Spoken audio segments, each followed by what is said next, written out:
Angry Birds.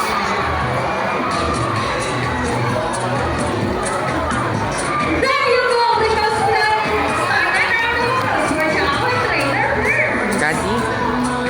Parang Angry Birds. Tininin, tin, tin, tininin, tin, tin, tininin, tininin, tininin. Hello everyone and welcome to Manila Ocean Park All-Star Bird Show with me, Trainer Regine. Now, here's an object that I right under one of these three silver cups. So we're going to put this object on our left, on our right, or in the middle. Which side? Left, right, or middle? Okay, let's put it right here. Now, let's call our psychic bird, Daza. Daza is our super crescent cockatoo. Second name is Cockatoo Agarita. Common in habitats are open woodlands and forest areas along the coast of Australia. Their blood reactivity with almost any sound. They typically feed on seeds, nuts, fruits such as durian, papaya, and rambutan. And they also love corn. Now guys, do you think Daza has the ability to find the season object? Well, if it is, then say, you can do it, Daza! You can you, Father? Daza will find the hidden object for us.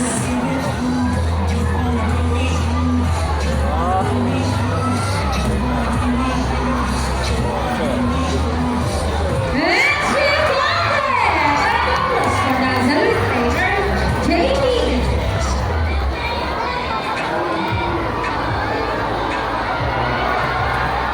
Now our next featured birds are just like any bird couple. One of them is meaning there will always be bottom. Means sassy and rocky. Are good of a pair of mouse. But today, they will battle it out to see who's the best in the basketball game. But before starts battle, I will divide you into two groups. So the girls will cheer for sassy. Come on girls, let me hear cheer. Sassy, sassy. Sassy, sassy. And how about the boys? All the boys will cheer for Rocky. Come on, boys. Let me hear cheer. Rocky, Rocky. Rocky, Rocky. All right, so birds ready? Trainers ready? Set, go. Here comes Rocky for the first ball. Followed by Sassy. And second ball for Rocky. And it's a tie. And for the last ball, Rocky wins. Trainer Shell, what can you say about that? You guys lose this time. Hold it, we won another race. Oh, she won another race. Trainer AJ? Are you sure about that? Do you want Sassy to lose again? This time, there will always be battle. Means Sassy and Rocky are good of a pair of mouse. But today, they will battle it out to see who's the best in the basketball game. But before starts the battle, I will divide you into two groups. So the girls will cheer for Sassy. Come on girls, let me hear cheer. Sassy, sassy. Sassy, sassy. And how about the boys? All the boys will cheer for Rocky. Come on, boys. Let me hear cheer. Rocky, Rocky. Rocky, Rocky. All right, so birds ready? Trainers ready? Set, go. Here comes Rocky for the first ball. Followed by Sassy. And second ball for Rocky. And it's a tie. And for the last ball, Rocky wins. Trainer Shell, what can you say about that? You guys lose this time. Hold it, we won another race. Oh, she won another race. Trainer AJ? Are you sure about that? Do you want Sassy to lose again? This time.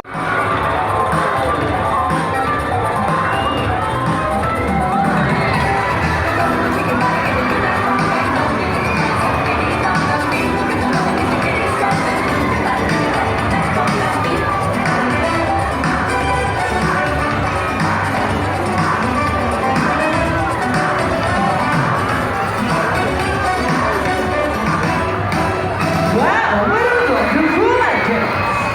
Good day everyone and welcome to Aquarium.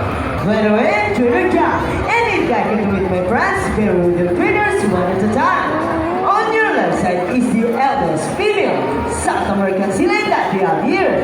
And according to the trainer, she is from PDS. Wow, copy that. Her name is Isis, together with Trainer Derek. Say hi. And one on the other side is the youngest female South American Sealion that we have here. And that makes her the cutest. Oh, don't be shy, girl. Her name is Tyra, together with Trainer Birdie. Say hello. Now, let's continue. So, guys, do you have any idea why they're coffee? Or better, put it for mama. Any idea do they have betters? Well, let's ask that. Hey, ladies, do you have betters? The answer is no. It's actually because of their front flippers, which is shaped like a bird's wing. See those? The term in the backs may also be translated as wing could that, since their flippers to look somewhat like wings. In fact, they're regularly flying underwater as they swim from place to place, right ladies? And they cannot are often mistaken as a seal because they look very much alike. But some differences to the seal and Sealion is the fact that they have bigger front flippers.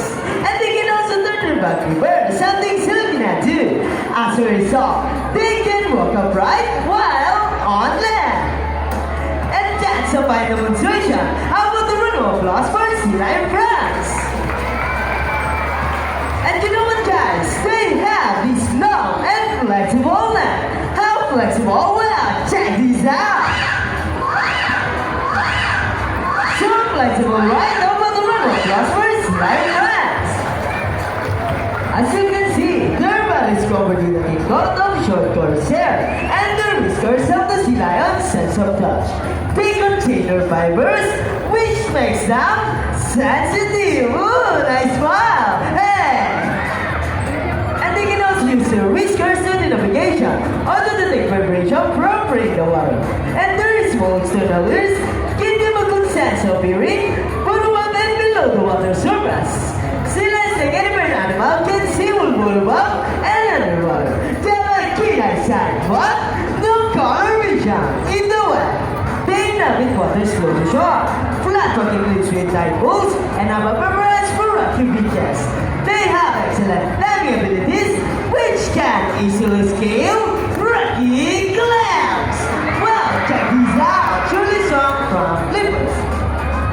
And now, let's talk about their swimming ability, and let's start with Ira. Thank you, Taz. Sealion generally cruise around 11 miles per hour, using the heroic movement of their front flippers, while their back flippers are stretched out behind their bodies, functioning as rudders for steering. And that is their normal swing, slow and easy. Think I read Trainer Ferdy.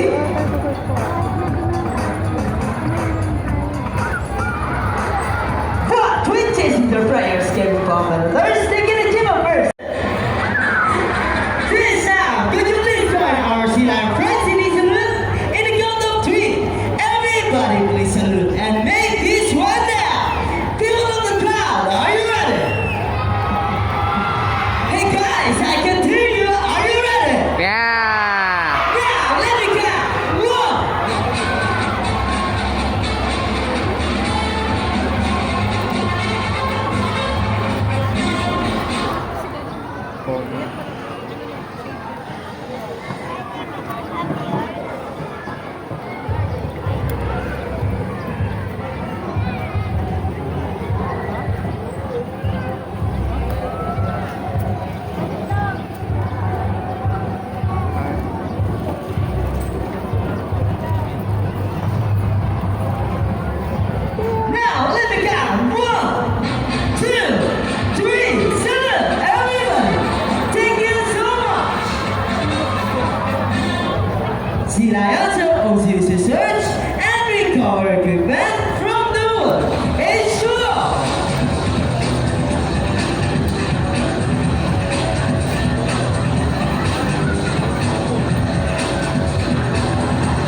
champion. Now let's go.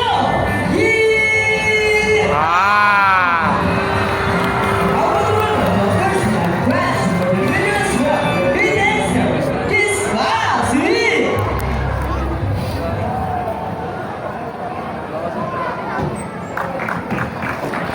We hope you'll enjoy this spending your afternoon here at Monica with your newborn friends, the South American Sealions, Isis and Darrow.